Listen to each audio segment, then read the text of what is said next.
ستارے کی قسم جب غائب ہونے لگے کہ تمہارے رفیق یعنی ہمارے نبی نہ رستہ بھولے ہیں نہ بھٹکے ہیں اور نہ یہ خواہش نفس سے کچھ بولتے ہیں۔ یہ قرآن تو ایک وحی ہے جو ان کی طرف بھیجی جاتی ہے، ان کو نہایت قوت والے نے سکھایا یعنی جبرائیل نے جو طاقتور ہیں۔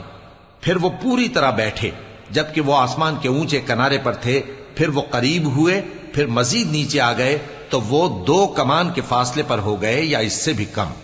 پھر اللہ نے اپنے بندے کی طرف جو حکم بھیجا سو بھیجا۔ جو کچھ انہوں نے دیکھا ان کے دل نے اس کو جھوٹ نہ جانا۔ کیا جو کچھ وہ دیکھتے ہیں تم اس میں ان سے جھگڑتے ہو؟ اور انہوں نے اس کو یعنی جبرائیل کو ایک اور بار بھی اترتے دیکھا ہے سدرۃ المنتہا کے پاس۔ اسی کے پاس ہمیشہ رہنے کی بہشت ہے، جبکہ اس بیری پر چھا رہا تھا جو چھا رہا تھا۔ ان کی آنکھ نہ تو اور طرف مائل ہوئی اور نہ حد سے آگے بڑھی۔ انہوں نے اپنے پروردگار کی قدرت کی بہت ہی بڑی بڑی نشانیاں دیکھی۔ بھلا تم لوگوں نے لات اور عزا کو دیکھا اور تیسری مورتی یعنی منات کو؟ مشرکو، کیا تمہارے لیے تو بیٹے ہوں اور اللہ کے لیے بیٹیاں؟ یہ تو بہت ہی بے انصافی کی تقسیم ہوئی۔ وہ تو صرف نام ہی نام ہے جو تم نے اور تمہارے باپ دادا نے رکھ لیے ہیں، اللہ نے تو ان کی کوئی سند نازل نہیں کی۔ یہ لوگ محض خیال و گمان اور خواہشات نفس کے پیچھے چل رہے ہیں، حالانکہ ان کے پروردگار کی طرف سے ان کے پاس ہدایت آ چکی ہے۔ کیا جس چیز کی انسان آرزو کرتا ہے وہ اسے ضرور ملتی ہے؟ سو آخرت اور دنیا تو اللہ ہی کے ہاتھ میں ہے۔ اور آسمانوں میں بہت سے فرشتے ہیں جن کی سفارش کچھ بھی فائدہ نہیں دیتی مگر اس وقت کہ اللہ جس کے لیے چاہے اجازت بخشے اور سفارش پسند بھی کرے۔ جو لوگ آخرت پر ایمان نہیں لاتے وہ فرشتوں کو لڑکیوں کے نام سے موسوم کرتے ہیں، حالانکہ ان کو اس کی کچھ خبر نہیں۔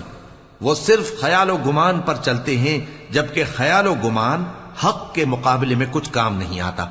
تو جو ہماری یاد سے روگردانی کرے اور صرف دنیا ہی کی زندگی کا خواہاں ہو، اس سے تم بھی منہ پھیر لو۔ ان کے علم کی یہی انتہا ہے۔ تمہارا پروردگار اس کو بھی خوب جانتا ہے جو اس کے رستے سے بھٹک گیا، اور اس سے بھی خوب واقف ہے جو رستے پر چلا۔ اور جو کچھ آسمانوں میں ہے اور جو کچھ زمین میں ہے سب اللہ ہی کا ہے، اور اس نے خلقت کو اس لیے پیدا کیا ہے کہ جن لوگوں نے برے کام کیے ان کو ان کے اعمال کا بدلہ دے، اور جنہوں نے نیکیاں کی ان کو نیک بدلہ دے۔ جو صغیرہ گناہوں کے سوا بڑے بڑے گناہوں اور بے حیائی کی باتوں سے اجتناب کرتے ہیں، بے شک تمہارا پروردگار بڑی بخشش والا ہے۔ وہ تم کو خوب جانتا ہے۔ جب اس نے تم کو مٹی سے پیدا کیا اور جب تم اپنی ماؤں کے پیٹ میں بچے تھے تو اپنے آپ کو پاک صاف نہ جتاؤ۔ جو پرہیزگار ہے وہ اس سے خوب واقف ہے۔ بھلا تم نے اس شخص کو دیکھا جس نے منہ پھیر لیا اور تھوڑا سا دیا پھر ہاتھ روک لیا؟ کیا اس کے پاس غیب کا علم ہے کہ وہ اسے دیکھ رہا ہے؟ کیا جو باتیں موسیٰ کے صحیفوں میں ہیں ان کی اس کو خبر نہیں پہنچی؟ اور ابراہیم کے صحیفوں کی جنہوں نے حق کے اطاعت اور رسالت پورا کیا، وہ یہ کہ کوئی شخص دوسرے کے گناہ کا بوجھ نہیں اٹھائے گا، اور یہ کہ انسان کو وہی ملتا ہے جس کے لیے وہ محنت کرتا ہے، اور یہ کہ اس کی محنت کا جائزہ لیا جائے گا، پھر اس کو اس کا پورا پورا بدلہ دیا جائے گا، اور یہ کہ تمہارے پروردگار ہی کے پاس پہنچنا ہے، اور یہ کہ وہ ہنساتا اور رلاتا ہے، اور یہ کہ وہی مارتا اور جلاتا ہے، اور یہ کہ وہی دونوں جوڑے یعنی نر اور مادہ پیدا کرتا ہے یعنی نطفے سے جو رحم میں ڈالا جاتا ہے، اور یہ کہ قیامت کو دوبارہ اٹھانا اسی کا ذمہ ہے، اور یہ کہ وہی دولت مند بناتا اور وہی مفلس کرتا ہے، اور یہ کہ وہی شیرا نامی تارے کا بھی مالک ہے، اور یہ کہ اسی نے عاد اول کو ہلاک کر ڈالا اور سمود کو بھی، غرض کسی کو باقی نہ چھوڑا، اور ان سے پہلے قوم نوح کو بھی۔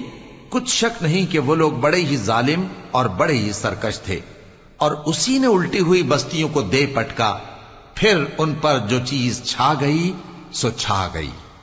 تو اے انسان، تو اپنے پروردگار کی کون کون سی نعمت پر جھگڑے گا؟ یہ پیغمبر بھی پہلے کے خبردار کرنے والوں میں سے ایک خبردار کرنے والے ہیں۔ آنے والی یعنی قیامت قریب آ پہنچی، اس دن کی تکلیفوں کو اللہ کے سوا کوئی دور نہیں کر سکے گا۔ اے کافرو، کیا تم اس کلام پر تعجب کرتے ہو اور ہنستے ہو اور روتے نہیں؟ اور تم غفلت میں پڑے ہو تو اللہ کے آگے سجدہ کرو اور اسی کی عبادت کرو۔